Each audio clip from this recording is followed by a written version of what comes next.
Hey everybody, so I am working on my next Instagram video and I think I'm going to do some Rossini.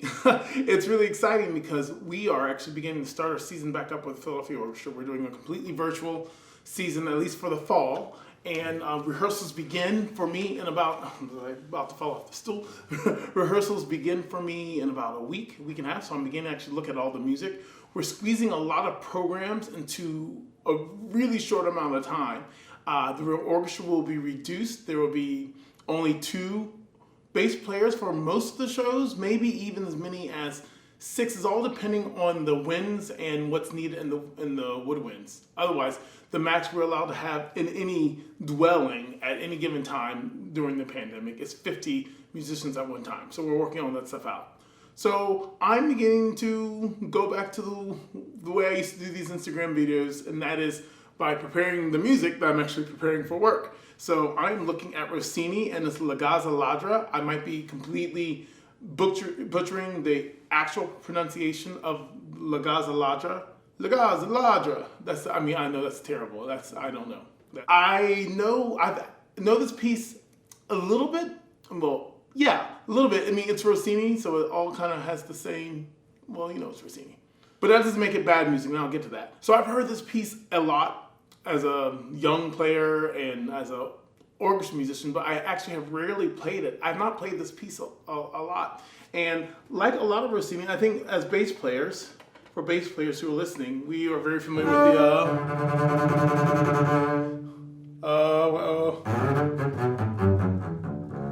I think you can all name that tune. That is, of course, the Rossini duo for cello and double bass. Honestly, what makes Rossini's music great is because it has a simplicity, but also has a wit and a charm about it that has always made the music very inviting. And that is, if my memory serves me correctly, ever since his music was written, he was very popular as a composer. Because sometimes, y'all, the music is super accessible in many ways for different audiences and different storylines and all that kind of thing. It just makes the music more popular. Imagine that. So, not to say that artists should only be writing for popularity, because I think we see enough of that already in pop culture. But it worked for Rossini, and you could say that Rossini was kind of like a pop star in classical music. So I don't have much to say else about the piece, and I am just looking at this lick. This is at 3 in the overture, and I'm reading this on the spot, but again, since I'm working for work, getting ready for work, and my practicing hours are very strange, I looked at this a little bit in different times, sometimes in the middle of the night. I'm not kidding. Very quietly with my practice music, just looking over notes and getting fingerings. But now I'm going to do it in a way so I'm actually able to make a video and perform for y'all. So 3, we have a very, very Rossini-esque kind of sequence here. So Rossini, because he's lighter, it's a little more Mozartian than it is Wagnerian. So it would be very strange for Rossini to have this, to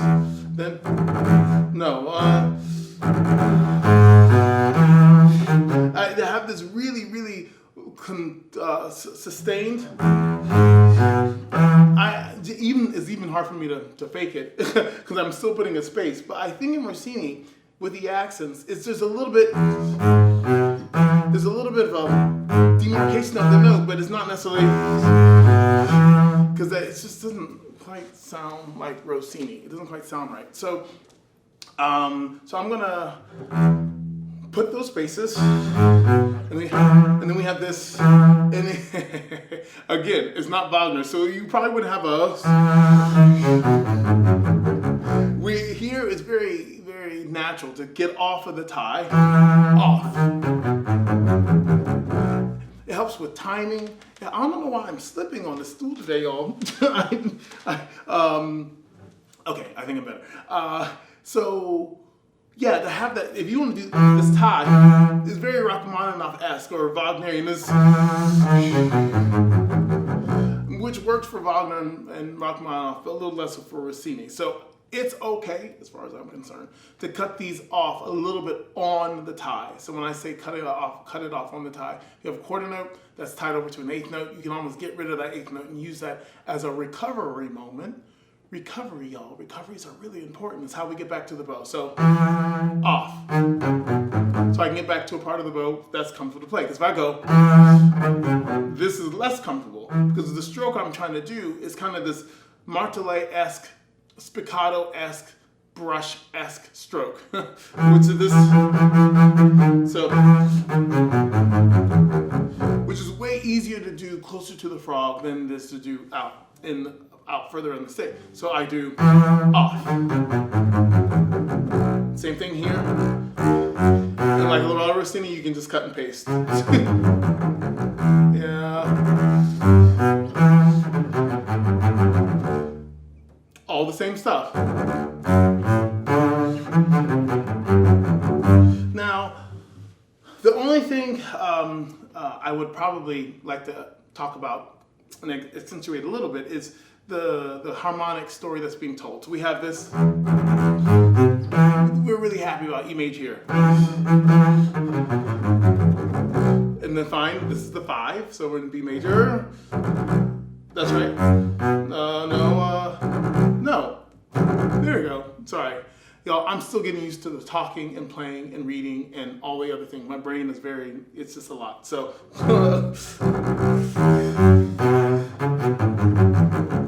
good. And then we go to a minor key, E minor now. Interesting. And he does that to actually go to this applied chord, this D major. So if it's an applied chord, this D, what are we applying it to is to the G major that comes after it. So now we're in the dominant of G.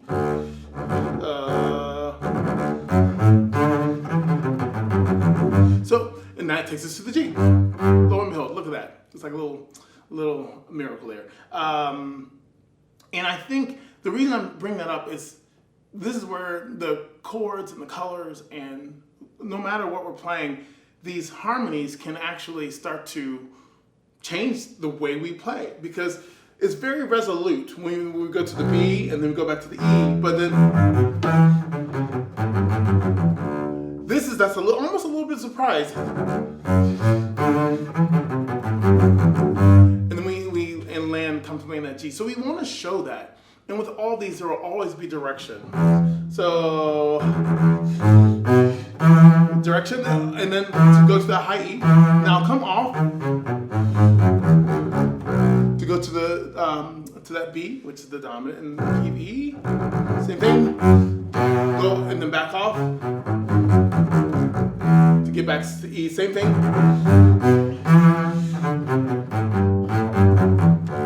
So there's always shapes. Always shapes, y'all, because that's the way just music works and it sounds better that way. And not only does it sound better that way, but it's actually just the language of music. So hopefully when you study all these things in harmony class and at school, it all starts to make sense because it's not all, they don't teach you these things just to kind of torture you through college. It actually is, as I've said this before, it helps teach you the language. And you learn the language of music, which is really important if you want to become a musician. Or really important if you just want to learn more about music and dig deeper because, and this will be my quick aside, my side with Joe, moment with Joe, is when I was talking about Rossini being kind of lighter music, it is, because it's not complex in its harmony or its structure. However, those composers who do go further in that complexity. And I say that, almost with an asterisk, because Rossini wrote some really powerful music. We just performed, what was it? I believe it may have been the Stabat Mater. Is that what? It's what Verdi based, I believe, a lot of his Requiem off of. It's a beautiful piece. Really, really, really nice. So when it was time for Rossini to get serious, he could do so really, really well. But that to say, as you go to composers, let's say like Wagner or like Mahler, sometimes, and this is not a blanket statement, y'all, but sometimes that deeper knowledge of this storytelling through harmony and counterpoint enables the listener to be more involved in that musical journey and the story that's actually trying to be told through music and not through words, which is pretty remarkable. So, and I've said this before, that's why to me music is such a special and unique profession and hobby or love, because I feel like even with a piece like Beethoven 5, which I've played a gazillion times, I'm always discovering something new, and I can always learn something different from it based on performances, based on conductors, based on my mood, based on my perspective, because now I've actually conducted the first movement of Beethoven 5, which gave me a very different perspective than playing the first movement of Beethoven 5. And it's remarkable. It really is. And that's what makes it so exciting. I mean, the whole journey of music. It's remarkable how much is almost new and fresh every single time. And that's one reason why I love music. I love this profession. Even the classical portion is actually allowing us to, in many ways, use sounds and use harmonies to more reflect the human experience and the human soul. And any genre that helps us get there musically is, to me, very, very exciting. And when you start to wrap all this stuff up, these different elements, it just becomes like this world that's never ending. It can be pretty torturous on the soul the more you dig in, because when you dig in deeply, you might hear some stuff that really, it's just, I mean, it's completely, I can't explain it in words, but that's just one of the joys and miraculous things, I mentioned miracles already, about music and music making. And I hope that you experience the same in your journey. Now, some of you might be like, I just want to learn to play the notes. And that's fine, that's great. But y'all, I've said this before, and I will say it again. The notes are not the end.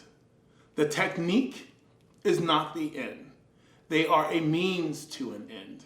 We learn all these things, and we learn all these techniques, and we develop all these tools to be able to better express ourselves and express our soul and connect with people in this unbelievably human way. It makes us unique on this planet to be able to do that. So anyway, I leave you with that. That's your moment with Joe.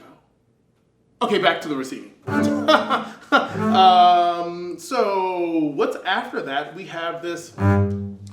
These trills are so fast, and some people are like, how do you do these trills? I don't have bar numbers, but I do have rehearsal numbers. So this is starting, I just ended all of that little sequence, 1, 2, 3, 4, 5, 6, 7, 8. This is 8 before 4.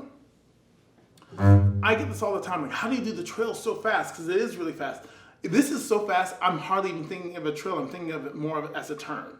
So, and the trill is,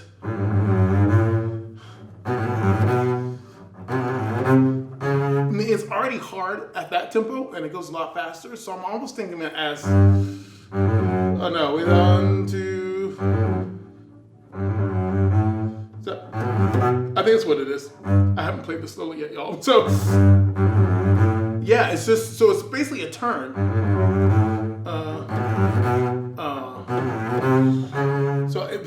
Again, the trill would be, because it's a trill, and then it has an F sharp G. So I'm basically just going to turn that into a turn by going so it's actually just one trill, and then finishing out the music as Rossini indicates. And same thing here, basically just the up and down. So A, B, A as written, and then same thing, C, D, C, B, C. And that's how I would do that, particularly when it's up the tempo. So I can even practice it that way. And then it's a very Rossini thing. He puts the accent on that C sharp, so it's good to mark that. And then sometimes when you're doing bowings, it's really important to think about what helps which hand the best, particularly when things get fast and complicated. So in this portion of the overture, we have this. So I already discussed about the 2 plus 1, so it's 1 plus 2, 1 plus 2, and then 2 plus 3. And I'll do that. So it's 1, and then here's 2. Here's 1, plus 2. Here's the 2, plus 1 in the triplet fashion. The last one is, now I did a different bowing, just a fingering, just to make a point. If you could do this fingering where you can use open string, then use another open string, and then change on that third triplet, and then I find that difficult, mainly because that pattern, when it's done really fast, can be really complicated. For example, the faster it goes, I'm gonna take the left hand out of it and go,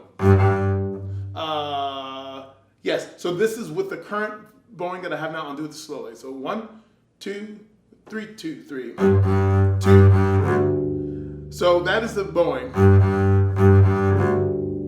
And, or, because of that, when it's fast,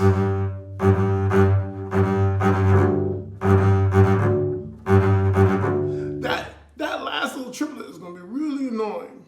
It would get on my nerves. So I would think, well, is there anything I can do to make that easier? Well, it's the same G, but what if I play that on the D string instead? So I'll do it again.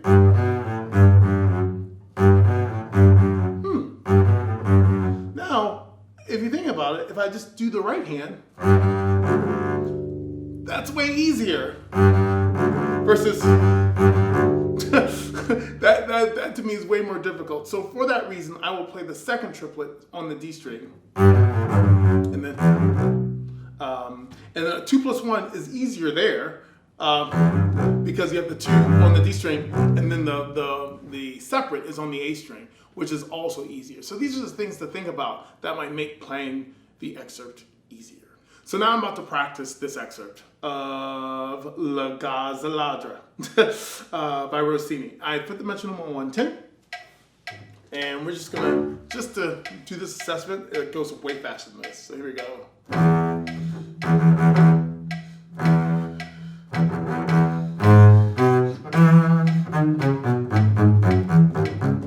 So you can start to decide fingerings, because there are many ways to play that scale.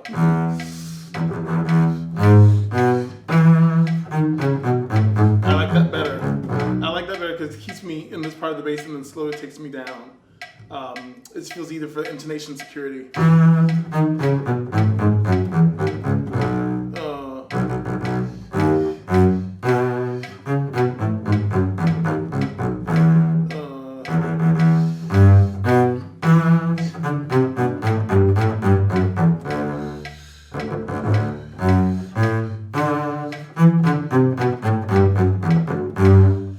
And I'm going to do that turn that I talked about. That works really well, y'all.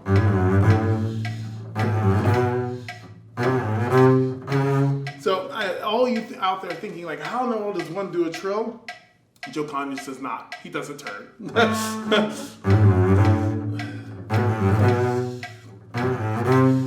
And then the fun lick. I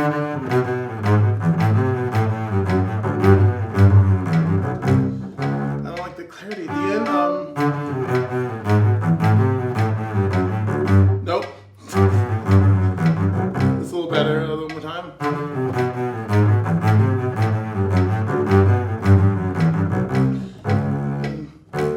That's the number 4. Good. I don't think I need to practice the beginning as much. This is 120.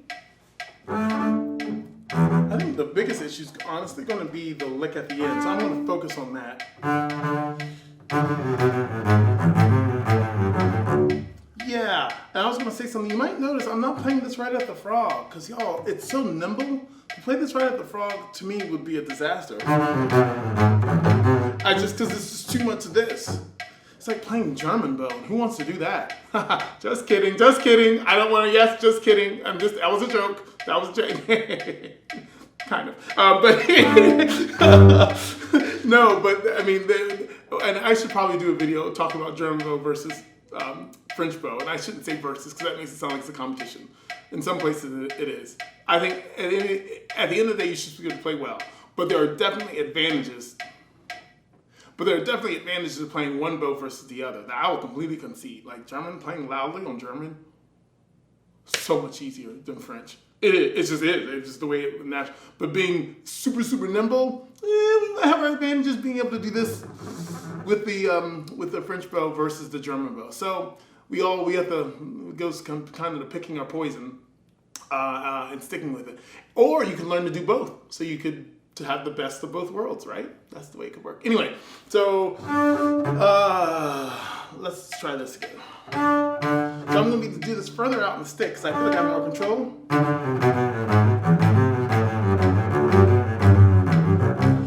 Do it again.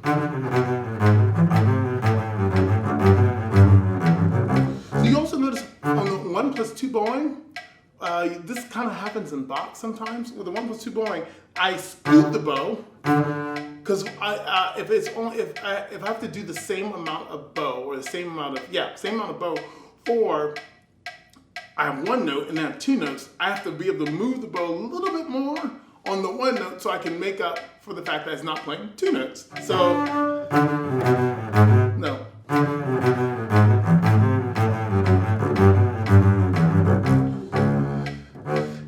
I'm thinking about as I continue to crank the tempo up, and we'll see. Ooh, this is moving a little bit.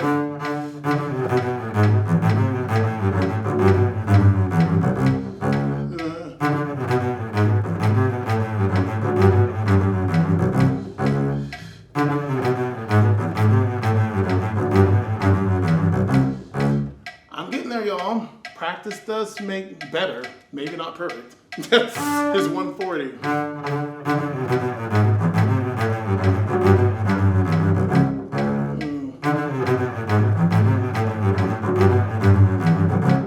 As a reminder, I'm not looking at this for the first time. I did look at this maybe 2 days ago, again, like in the middle of the night, and did some work on it yesterday. So some of these patterns are a little bit more into my DNA. So, I'm not just reading this and going like, poof, it doesn't happen like that. But I am reviewing because it's going to make playing it up to tempo, particularly when I do my Instagram video, easier for sure. I'm going to do 150. I'm going to play the whole thing. And this is close to tempo. Let's see what happens. No, that's right. It's probably better fingering for that. There we go.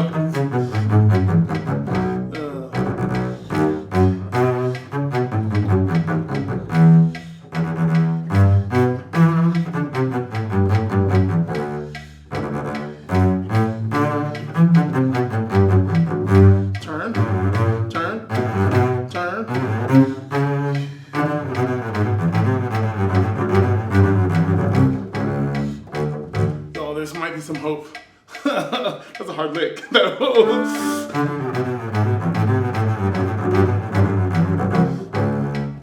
It's a little bit of a tongue twister. I'm putting a little bow. I'm putting a little rosin on my stick, particularly since I'm playing further out.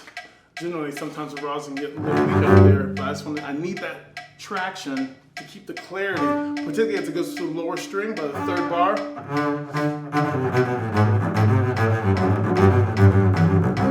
Better. Yeah, that's much better. It's a little, the rosin is a little, how can I say? When you put on new rosin, it can sometimes grab the string, particularly on the higher strings, a little, I'm working it out, working out the kinks. Yeah, it's like that. That's better, good.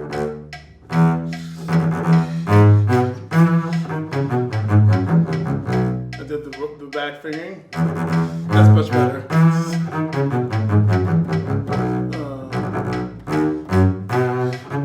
So y'all, that's it. I may not play it much faster than this.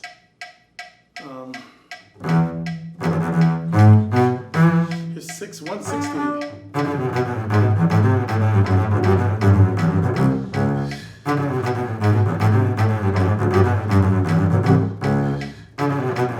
It's hard.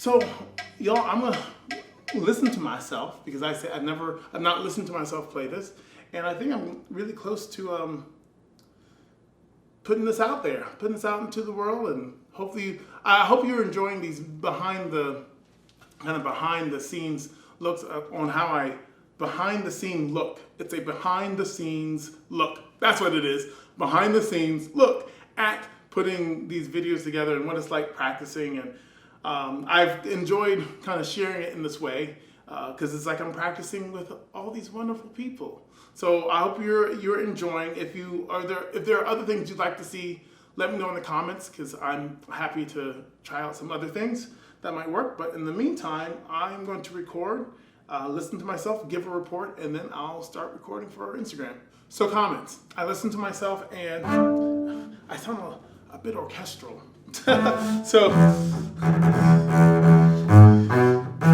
want to show that direction. But I'm wondering if I could have a little bit more quality in all these arpeggios because they start to sound a little mundane, but something a little more vibrant to make it a little more sparkly. Wrong going. That might work. So I'll work on that. The other thing was, this lick. But it works, but I feel like I gotta, y'all, this could be a difference of listening between this microphone and the microphone on my phone, which is really close to my bass. But maybe a little shorter. It's a little more controlled. Because it sounded like it rang too much. Like it was a little too low, but a little more control.